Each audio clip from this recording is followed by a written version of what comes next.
Kagulat World, isang bomba ang pumutok. Kevin Quiambao, ang bagong mukha ng Pinoy basketball, sumalang sa NBA workout ng Toronto Raptors. At hindi ito usap-usapan lang. May actual na video, lumabas mismo online na nagpapakitang nasa isang private gym si KQ, kasama ang Toronto coaching staff habang isinasailalim sa matinding individual drills. Ang dating MVP ng UAP, ang Pinoy stretch big na umangat sa Korea, ngayon ay hinahawakan ng isang NBA franchise. Hindi lang Pilipinas ang nagulat.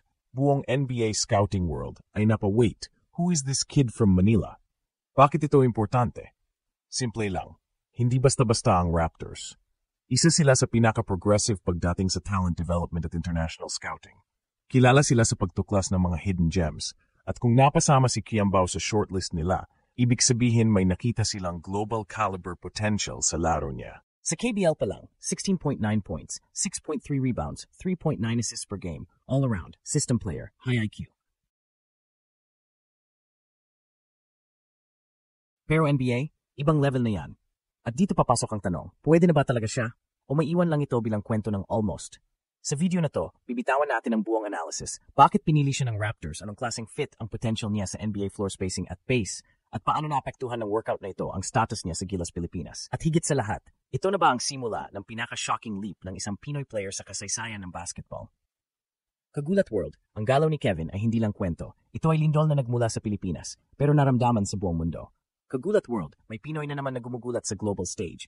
At hindi ito si Kai Soto. This time it's Kevin Quiambao. O ang KQ na galing Lasal, naging UAP MVP, tapos sumabak sa KBL. At ngayon, nagpakitang gilas sa isang NBA workout ng Toronto Raptors. Para sa maraming casual fan, baka mukhang maliit lang ito. Pero sa mundo ng international scouting at NBA front office dynamics, malaking pahiwatig to. Ang NBA workout ay hindi simpleng practice. Hindi ito event na bukas para sa lahat. Ang isang team tulad ng Raptors na kilala sa pag-develop ng global talents, hindi mag-aalok ng ganitong pagkakataon kung wala silang nakita.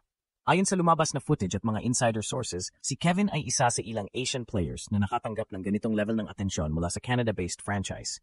At kung totoo ang projection, posibleng hindi lang ito workout. Posibleng pagsilip ito sa isang potential future sa Summer League o kahit Exhibit 10 contract kung magpatuloy ang momentum. Pero bakit bigla? Bakit ngayon?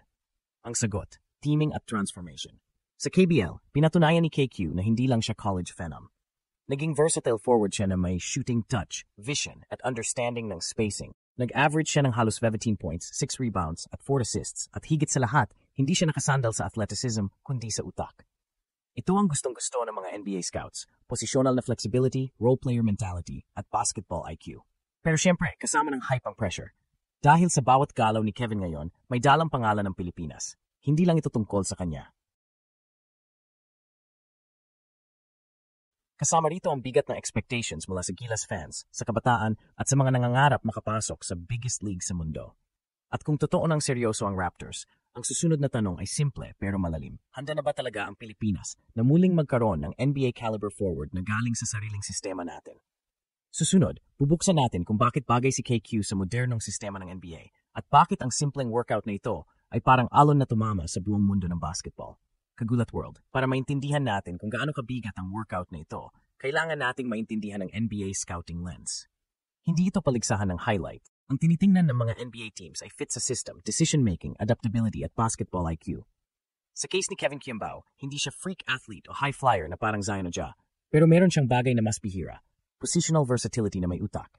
Sa KBL, nakita ng mga scouts kung paano siya gumalaw. Hindi lang scorer si KQ, kundi playmaking forward na kayang mag-operate bilang point forward sa half-court sets. Marunong siyang pumosisyon, marunong dumiskarte off the ball, at higit sa lahat, willing passer. Sa Raptors system na built on ball movement, switchable defense at spacing, swak na swak ang skill set niya. Isipin mo, isang 6'7" na player na kayang magdala ng bola, mag-execute ng dribble handoff, at mag-set ng smart screens. Hindi mo yan basta makikita sa Asia. Ayon sa mga sources na malapit sa team, ang workout ay focus sa perimeter shooting, defensive switches, at decision-making under pressure. Hindi ito flashy drill. Isa itong dissection ng fundamentals, at dito pumapasok ang tunay na potential ni Kevin. Hindi siya need ng superstar minutes. Ang tanong ng NBA scouts, kaya ba niya mag-contribute sa loob ng 15 minutes per game bilang role player na hindi naghahanap ng spotlight? Kung oo, may lugar siya sa league. At tandaan, Kagulat World, ang Toronto Raptors ay hindi baguhan sa pagkuha ng international players. Si Pascal Siakam, galing Cameroon. OG Anunoby, Nigerian descent. Mas pipili pa nga sila ng unpolished player with high IQ kaysa sa athletic highlight machine.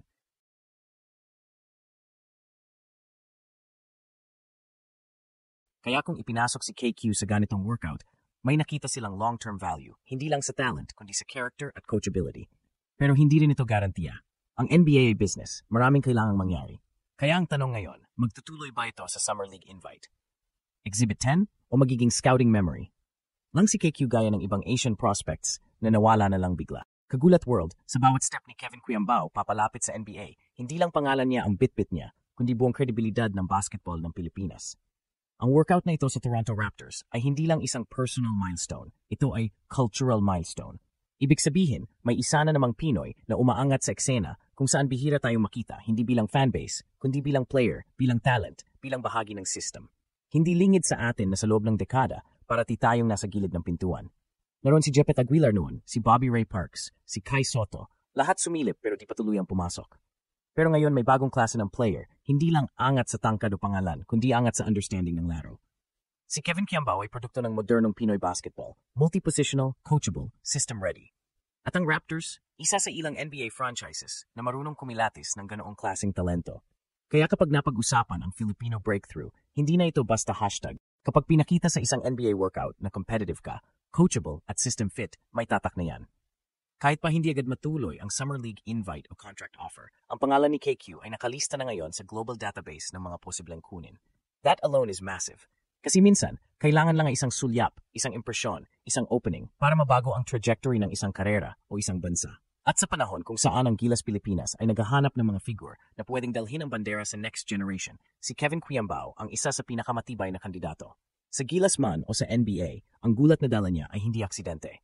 Ito ay resulta ng disiplina, development at determinasyon. At ito ang eksaktong kwento na kailangang marinig ng buong mundo mula sa Pilipinas. Kevin Quiambao's quiet rise has now turned into a global ripple. Kagulat world, ang simpleng workout na yon sa Toronto Raptors gym ay maaring simula ng pinakamalaking leap sa kasaysayan ng modernong Pinoy basketball. Hindi man ito official contract, ang mahalaga ay naroon na siya sa radar ng NBA, isang posisyon na hindi basta-basta nakukuha. Sa bawat pindot ng bola, sa bawat closeout, sa bawat pasa niya sa workout na yon, may dala siyang pangalan, Pilipinas. At kung may matutunan tayo dito, ito yon, hindi kailangan ng hype para gumulat sa mundo. Kailangan lang ng tamang paghahanda, tamang pagkakataon, at tamang sistema na handang sumuporta. Si Kevin ay patunay na kayo ng Pinoy na bayan sa pinakamagagaling.